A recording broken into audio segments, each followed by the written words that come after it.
Devenir un temple dans le vent, numéro 6. Dieu est fidèle, fiable et protecteur. Nous avons vu que, au-dessus de nous, nous avions à nous rappeler, en regardant vers le haut, que Dieu existe.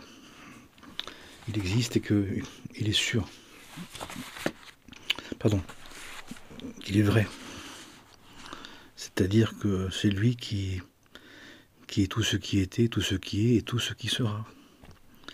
Puis nous avons vu que, en bas, en regardant vers le bas, en regardant là ici-bas, nous pouvons être sûrs de quelque chose, c'est que nous pouvons se fier à lui vraiment et nous confier. C'est la bonne personne, c'est Dieu, pour se confier. C'est lui, il entend tout, il peut tout accueillir, tout recevoir et nous aider, vraiment.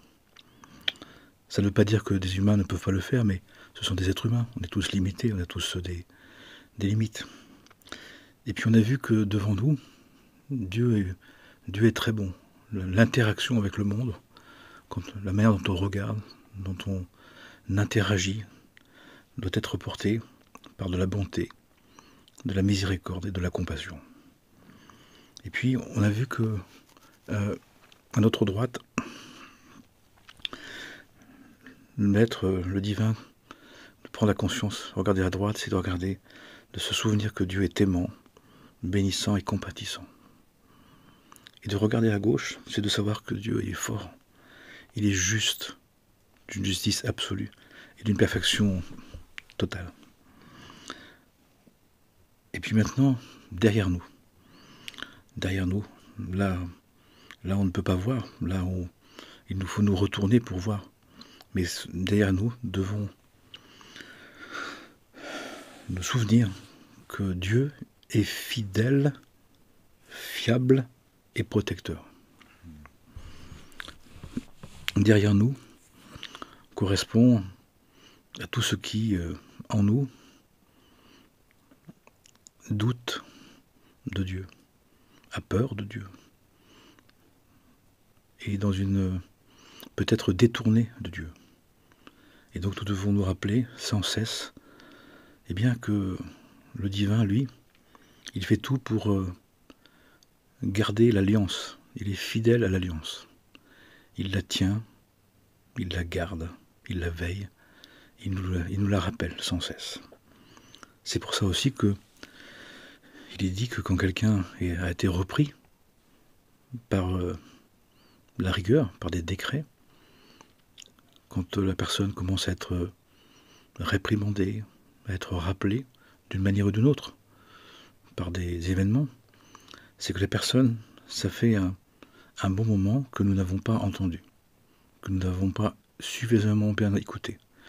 Et le divin, à ce moment-là, va insister, va amener des événements qui vont être là, non pas pour nous affliger, non pas pour nous martyriser, non pas pour nous blesser, mais pour nous saisir, pour nous rappeler, comme quelqu'un qui nous préviendrait avec plus de force, avec plus d'intensité. Attention, attention.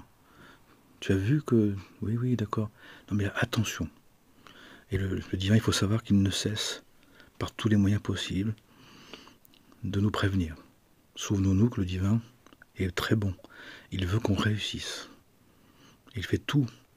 Il nous a mis dans une création pour qu'on réussisse à revenir vers lui, c'est-à-dire de nous proposer de nous sanctifier, de devenir des êtres divins à part entière. Le but de cette création, le but de ces incarnations, une seule sur Terre et plusieurs ailleurs, ou plusieurs sur Terre de retour comme on veut, prenez le modèle qui vous convient, c'est pour refaire quoi? C'est quoi le but? Et nous devons nous souvenir, nous sommes là pour nous réaliser spirituellement parlant, pour devenir des êtres divins totalement accomplis. Et à la fin de cette création, nous serons la 10e hiérarchie angélique, une hiérarchie des esprits libres d'amour, les esprits libres d'aimer, les esprits libres de s'accomplir. Nous aurons accompli ça. Et le divin, il nous dit que c'est inévitable, qu'on arrivera à le faire, qu'on parviendra à le faire, puisque le divin l'a décidé, mais il nous propose le jeu de l'incarnation, le jeu du temps, d'être dans l'espace et le temps, pour qu'on puisse adhérer librement, qu'on puisse participer volontairement. Mais pour ça, il nous est dit, sache qu'il est fidèle, il garde l'alliance, il veille sur l'alliance, il veille sur le contrat, il est fiable, c'est-à-dire qu'il est constant, il y a une constance. La notion de la fidélité, c'est la fiabilité. Est-ce que je peux compter sur toi? On peut compter sur Dieu. La personne sur qui on peut compter, c'est le divin. Totalement. Il est protecteur, c'est-à-dire que il fait en sorte de nous défendre, mais il ne peut pas nous défendre de nous-mêmes. Il peut nous défendre de ce qui vient vers nous, en nous prévenant, en nous avertissant, en nous défendant, mais il y a une chose qu'il ne peut pas faire à notre place. Pour nous, c'est de nous défendre contre nous-mêmes. Et le sujet de faire attention à ses arrières, de protéger ses arrières, c'est de protéger ses pensées, ce qui trame dans son inconscient, dans le refoulé, dans les ruminations mentales, qui font que là, nous pouvons nous affaiblir, nous pouvons nous attaquer nous-mêmes, nous pouvons nous blesser nous-mêmes, nous pouvons nous affaiblir nous-mêmes, tout simplement parce que nous allons entretenir dans notre conscience du doute de Dieu, de la peine, de l'arrogance, de l'agacement. Parce que, au fond, eh bien, on a une part en nous qui, tant qu'elle cherche, nous dit-on, dans le monde, elle sera affaiblie. Elle sera pas sûre et certaine qu'il n'y a que le divin qui peut nous apporter ce que nous avons besoin, ce que nous sommes vraiment. Nous pouvons très bien entretenir dans notre conscience, et nous savons, et chacune là à sa manière, d'essayer de composer entre s'accomplir spirituellement parlant et se réaliser personnellement. Le souci, c'est qu'on ne peut pas servir de maître en même temps. Celui qui n'est pas avec moi est contre moi. On ne peut pas servir Dieu et le monde. Il faut qu'il y ait un serve l'autre. Et à l'origine, tel que le divin l'a conçu, l'a mise en place, le monde est fait pour que on se rappelle de Dieu. Le monde est fait pour qu'on comprenne qu'on a besoin du divin. Que notre quête idéale, notre quête d'absolu, nous ne devons pas le projeter sur le monde, mais nous devons nous rappeler que nous sommes faits de cette quête du divin, de cet absolu, de l'unité, qui fait que c'est de chercher, de ne pas cesser de chercher le royaume divin, de chercher à voir, à vivre, à ressentir, à percevoir, à dialoguer avec Dieu. C'est tout l'enjeu de cette incarnation. Pourquoi? Pour éviter de s'égarer, pour éviter de tomber dans un affaiblissement, dans un doute, dans une incertitude, ou qui souvent est une situation où on veut faire un composé entre notre vie du monde et notre vie divine. Encore une fois, il y a une radicalité, il y a un choix à faire. Qui je sers? Et je ne peux pas servir de maître en même temps. Mais ça ne veut pas dire qu'on dénigre le monde, ça ne veut pas dire qu'on oublie le monde, bien au contraire. Mais si je sers Dieu, le divin me dit, prends soin du monde. Il nous invite à prendre soin du monde, à participer au réveil du monde, au prendre soin. Ça se traduit dans les évangiles par témoigner de ma parole, à planifier les chemins, c'est-à-dire rappeler à chacun et à chacune, tu sais que tu es un être divin, que tu es temporaire sur cette terre, tu es de passage, et que ton travail d'accomplissement, là où tu pourras être dans la complétude, dans le rassasiement, dans le bien-être véritable, authentique, profond, sérieux, sincère, définitif, c'est justement de te consacrer à te sanctifier, à te diviniser, à te spiritualiser, à te rubifier. Différents termes pour dire la même chose. Et pour ça on nous dit que nous devons nous inspirer de Dieu dans sa fidélité, constante, permanente, incorruptible, dans sa fiabilité, quelqu'un qui est fiable.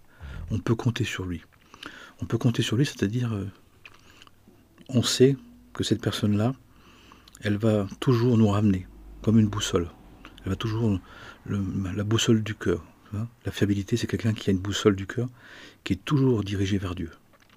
Même si parfois il y a des aléas, même si parfois il y a des trahisons, même si parfois il y a des abattements, même si parfois il y a un genou à terre. C'est pas grave ça. Mais parce que la fiabilité, c'est pas de jamais tomber, c'est de toujours se relever, toujours continuer, toujours se souvenir. Mais je suis là, pourquoi? Quel est l'essentiel? Quel est le but? Quel est mon objectif? Je remarque, depuis maintenant toutes ces années, qu'il y a pas mal de personnes où l'objectif n'est pas clair, où l'objectif, il est mélangé. Je veux être aimé de Dieu, mais je veux être aimé du monde. Je veux avoir une vie personnelle, mais qui fait que j'ai pas forcément le temps d'étudier ou de prier. Et alors quand ça marche un peu, on peut comprendre. Mais là, ce qui me paraît étrange, ce qui me paraît surprenant, ce qui me paraît terrifiant, c'est quand les personnes me disent « mais ça marche pas, ça marche plus, ça le fait plus ». Et là, ils viennent vers les enseignements, non pas pour se passer du monde, mais pour essayer de retrouver comment vivre le monde autrement, comme on dirait se refaire. Et là, on voit une véritable addiction au monde, un véritable égarement dans le monde, une idée que finalement, une infidélité à Dieu et une forme de fidélité au monde. Alors que ce monde est passager, il est éphémère, il est vain, il est incertain, tout le monde le dit, mais peu en conclut de dire donc c'est pas possible. De toute façon, quelle que soit la solution, la manière dont je vais faire, la manière dont je vais être, je vais essayer, ça ne va pas marcher. La plupart des personnes tentent inlassablement de trouver dans ce monde ce que seule la relation à Dieu peut donner. Et puis, certains, quand elles l'ont compris, elles s'y mettent. Souvent, malheureusement, c'est souvent tard. C'est souvent dans des situations et des circonstances difficiles, douloureuses, comme si la personne avait besoin d'être amoindrie, d'être vraiment blessée, d'être vraiment désillusionnée, d'être mise à terre, mis à plat, de manière définitive, pour commencer à accepter de vraiment se confier à Dieu, de rechercher cette dimension de divin. Ça ne veut pas dire qu'on n'apprécie pas la vie, au contraire, de chercher le divin et de vouloir se sanctifier, c'est de prendre soin encore plus de tout ce qui est. C'est pas de vouloir cumuler, c'est pas de vouloir être rassasié, c'est pas de vouloir être contenté par ça, mais le monde devient un moyen de se perfectionner, d'aimer, de s'accomplir, de soulager, de bénir, de guérir. Et la grande difficulté, c'est que nous sommes tous assaillis par quelque chose qui est dans notre dos. Eh bien, c'est cette part en nous qui veut ne pas choisir, qui veut les deux. Je veux fromage et dessert. Je veux le monde et je veux Dieu. Je veux servir et être servi. Je veux suivre Dieu et je veux suivre le monde. Je redis, ce n'est pas possible. Bien évidemment, vous n'êtes pas obligé de me croire. Et généralement, quand je dis, les personnes, oui mais, je laisse chacun et chacune à son conflit personnel, à se composer, mais sachez que, bien évidemment, chacun voudra composer, mais que le résultat final, ce sera de manger les caroubes avec les cochons ou de donner à manger aux cochons, c'est-à-dire le cochon représentant l'esprit de la confusion. Inévitablement, quand on veut avoir la vie du monde et une vie en Dieu, et de faire les deux, on arrive à une situation de confusion, qui provoque quoi en nous, on le sait, les textes des pères le disent, l'anxiété, l'angoisse, la dépression, la désillusion, le mal-être. Puis aussi, dans l'aspect du feu, la colère, la haine, la cruauté. Dans l'aspect de l'air vicié, la médisance, la calomnie, le jugement. Dans l'aspect de la terre sableuse, de la terre boueuse, la paresse, l'effondrement, la mélancolie. Plutôt ça c'est plutôt la notion de l'eau, la mélancolie, la notion aqueuse, la notion instable, la notion émotionnée, hypersensible, qui supporte rien, qui est touché partout, qui est ébranlé partout. Hein, je suis liquéfié, je suis complètement... et dans tout ça pour dire que si nous voulons avoir une double vie, un double jeu, ça s'appelle une infidélité, ça s'appelle un adultère, ça s'appelle ne pas être fiable, ça s'appelle ne pas être fidèle, ça s'appelle être infidèle, ça s'appelle être corrompu. Eh bien, et pourquoi pas, ça fait partie de l'expérience humaine, mais nous devons savoir eh bien qu'à un moment donné, ça ne pourra pas le faire. La fidélité que nous devons avoir, c'est à l'idéal de se sanctifier. C'est le but, c'est l'idéal. C'est rester et être attentif à Dieu, à la version divine, à la plus belle version qui soit. Ça veut dire aussi que c'est prioritaire. Mais cette priorité passe par un choix volontaire. On ne peut pas l'imposer, on n'a pas à l'imposer, on n'a pas le droit de l'imposer, puis on ne veut pas l'imposer. Mais en même temps, la vérité, c'est la vérité. En vérité, en vérité. C'est pour ça qu'on dit que fauter, c'est surtout oublier. L'oubli de l'essence même de notre être, de la quintessence de notre existence, de la véritable nature de l'être. Quand on le sait, on ne perd plus de temps. Quand on le sait, on n'a plus le temps de prendre le temps pour tout et n'importe quoi. On a un objectif. Quelqu'un qui a un but, qui a un objectif, tout converge. Tout se dirige par rapport à ça. Quelqu'un qui n'a pas de but, d'objectif, il fait tout, il fait rien. Il papillonne, il a du temps, il perd du temps, il fait un peu ceci, un peu cela. Mais au final, à un moment donné, il n'y aura rien de construit, il n'y aura rien d'édifié. Il n'y aura rien qui va tenir. Et à ce moment-là, à un moment donné, la personne peut se rendre compte qu'elle est dans une forme de pauvreté, une forme de luxure. Elle a voulu simplement profiter avec excès. Elle a simplement voulu consommer et il ne s'est rien passé d'autre, bien évidemment. Ça fait partie de l'aventure humaine, ça fait partie de l'apprentissage, de retrouver le sens profond des choses.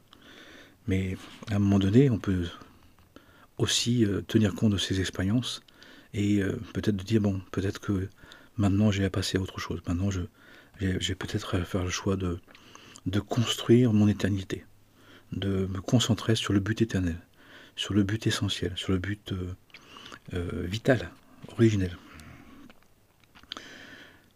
Ce qui fait que Dieu est fidèle. Nous avons, à son exemple, de passer de l'image à la ressemblance. Nous avons à être fidèles. Nous avons à être dans la constance de l'envie de Dieu, de la passion du divin, d'avoir envie de nous imprégner tous nos actes de sa présence, toutes nos pensées, tous nos actes, toutes nos paroles et tous nos actes. Qu'est-ce que ça veut dire, ça? Ça veut dire, très concrètement, je vis la vie que j'ai, je vis la vie que je veux. On est fait comme ça. Mais je la vis dans la conscience de sa présence. Quand je pense, je me dis, cette pensée-là, est-ce qu'elle sert le divin ou pas? Cette parole-là, est-ce qu'elle sert le divin ou pas? Cet acte-là, ça sert ou pas le divin? Oui, je garde. Non, je garde pas. C'est-à-dire que je peux avoir la vie que je veux, je peux faire ce que j'ai envie, mais j'y mets un référentiel, j'y mets un observateur, j'y mets une évaluation, une jauge, j'y mets une boussole. Est-ce que ma pensée elle est dirigée vers Dieu? Est-ce que ma parole est dirigée vers Dieu? Est-ce que ma volonté est dirigée vers Dieu? Est-ce que je sers le bon, le bien, le beau, le vrai, le juste? Est-ce que je sers les valeurs divines? Si oui, je garde. Sinon, j'arrête. En cela, je peux faire que ce passage en ce monde, ce temps très court, de quelques dizaines d'années dans ce monde, j'en fais un pont, j'en fais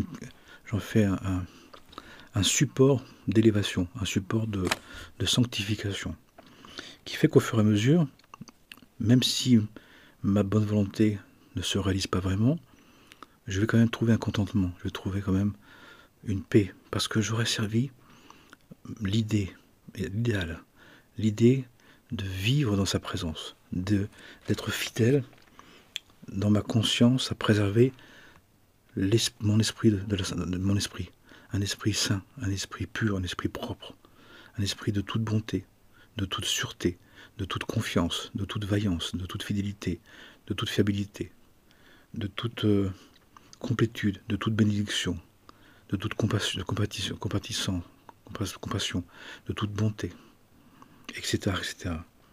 C'est-à-dire que j'aurais gardé l'essentiel.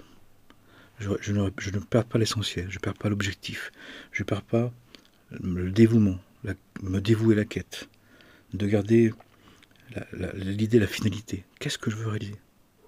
Qu'est-ce que je souhaite accomplir? À partir de là, ça va me permettre d'éviter toutes les formes de chute, de dérive, de rupture. À partir de là, je vais veiller sur ma pensée, sur ma parole, sur mes actes, sur mon regard. Je vais être très attentif à ne pas nourrir mon intériorité de ce qui peut me dériver, me passionner, être dans l'arrogance, être dans la luxure, être dans la vanité, être dans l'orgueil, être dans l'oubli du divin. Être dans une nourriture qui pourrait me faire croire que je peux me passer du divin. Dans une nourriture où je crois être... ça me fait douter de Dieu. Dans une nourriture où je voudrais surtout composer. Le grand drame qu'on a actuellement, nous dit-on, c'est de vouloir associer une réussite sociale, une réussite du monde, avec une réussite spirituelle. Mais c'est pas vraiment compatible dans le sens où si on a ces deux objectifs, on ne pourra pas vraiment réussir l'un. On fera l'un au détriment de l'autre. On fera l'un sans l'autre, de toute manière. Donc on nous dit qu'il est nécessaire, à un moment donné, de faire le choix. À quel principe, à quel idéal je veux être fidèle, fiable et protecteur. Parce que, bien sûr que j'ai des mémoires, bien sûr qu'on a des souvenirs, bien sûr qu'on a des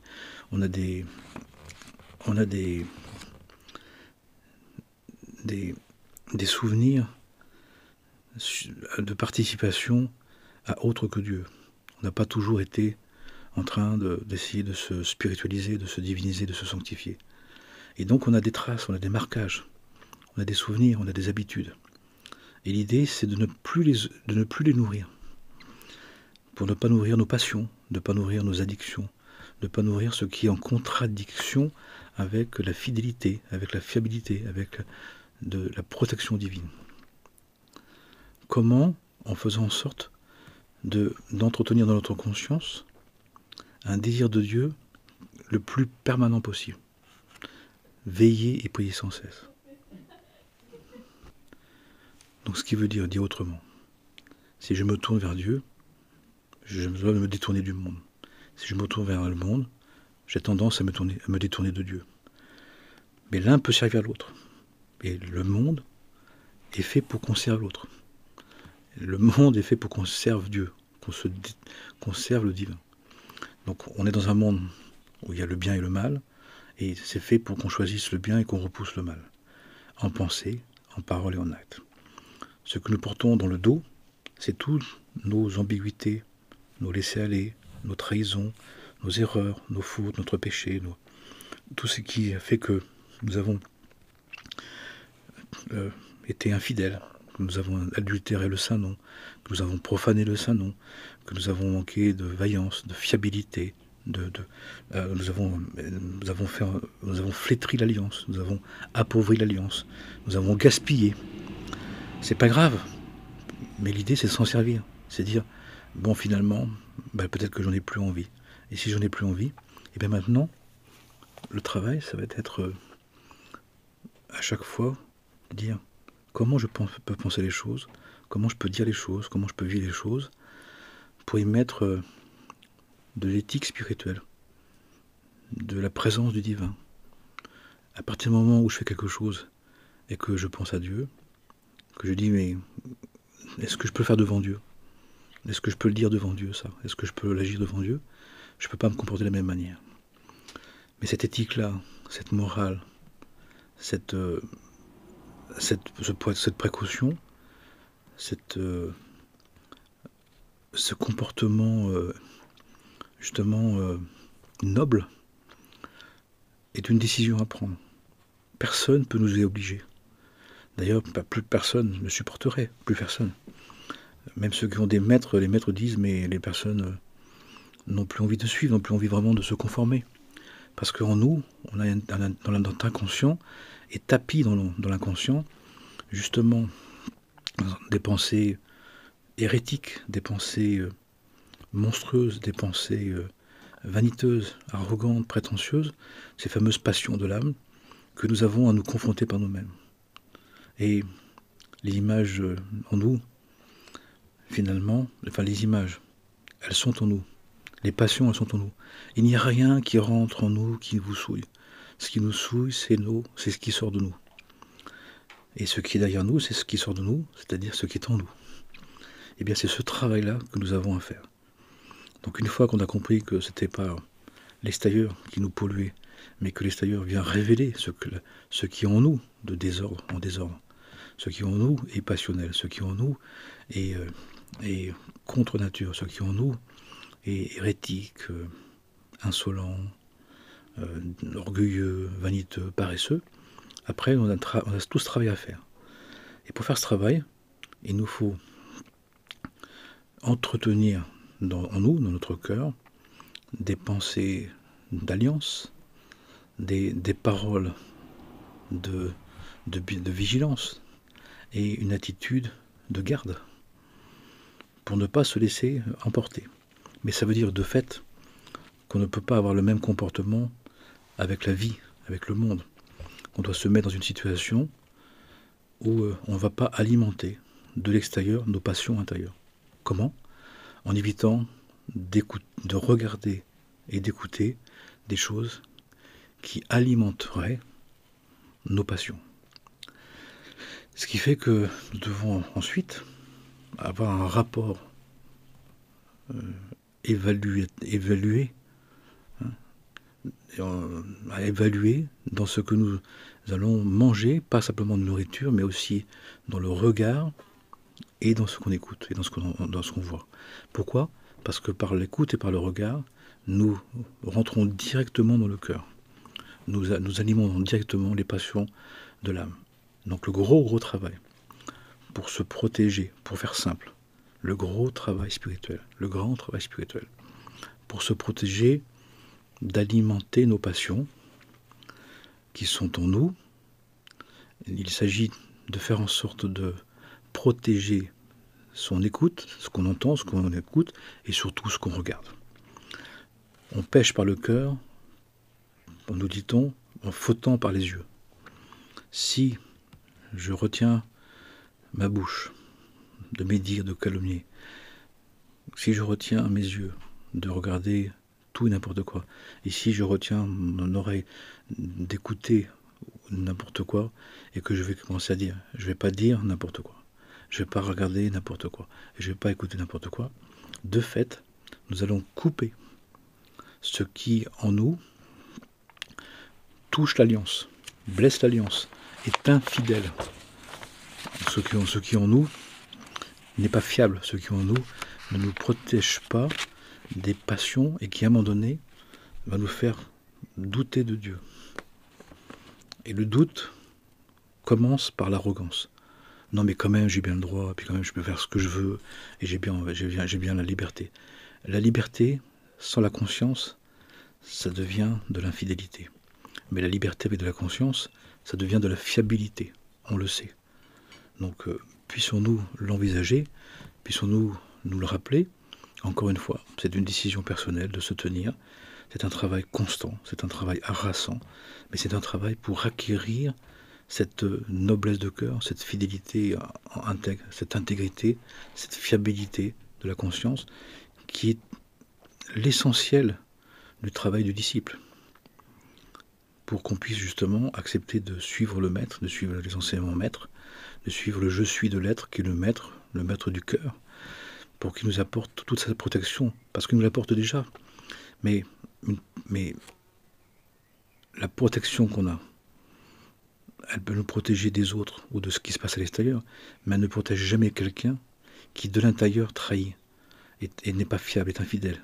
Et le gros problème qu'on a tous, c'est que on peut de nous-mêmes trahir, on peut de nous-mêmes blesser, on peut de nous-mêmes se laisser aller. Et là, ça signifie que dans notre parole, on parle à tort et à travers. On regarde tout et n'importe quoi, et on entend et on écoute tout et n'importe quoi.